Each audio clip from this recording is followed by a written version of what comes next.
Hi there, Carrie here. And excuse the glare. If I could invent a pair of glasses that were good for the computer that didn't have visual feedback, I could retire from everything on an island somewhere in the Aegean Sea. And well, that's another video.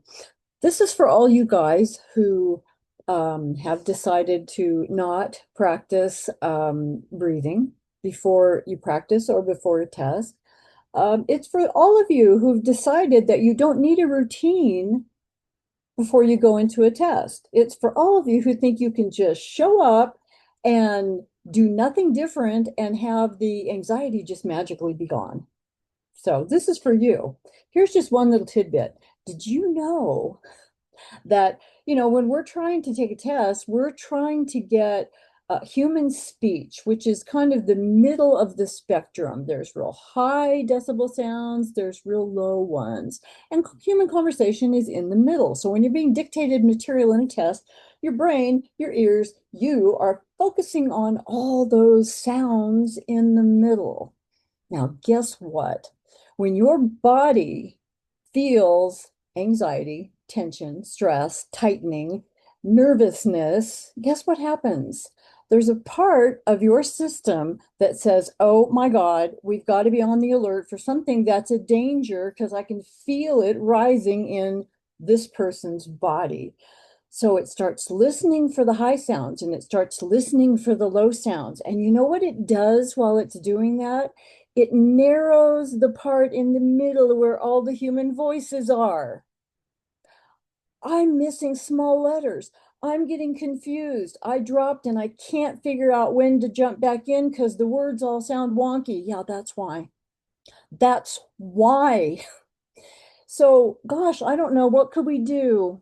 We could, I don't know, prime ourselves before we take a test so that we're telling the part of us that you don't need to be focused on the high pitches and the low pitches. We need to be focused on the human sound because I'm not going into a dangerous situation. I am safe. How do we convince our body that we're safe?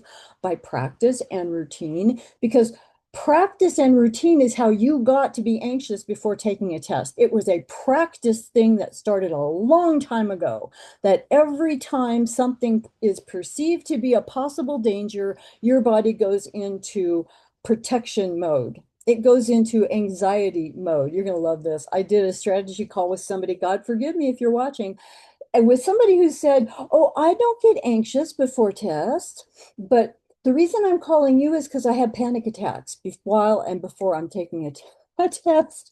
I'm sorry. I don't mean to laugh, but don't you understand it's the same thing? It's your body on high alert.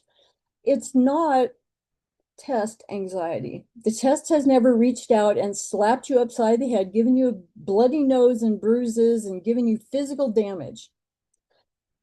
Test anxiety is your nervous system reflecting back on something that feels like this that happened a long time ago and it's trying to protect you.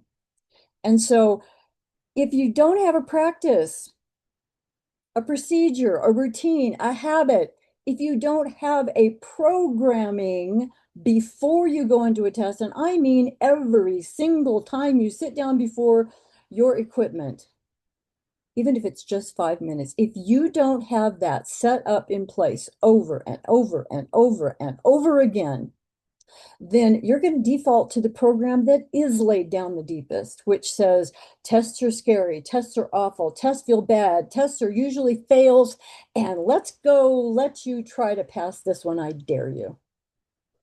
Love you guys. Have a great day.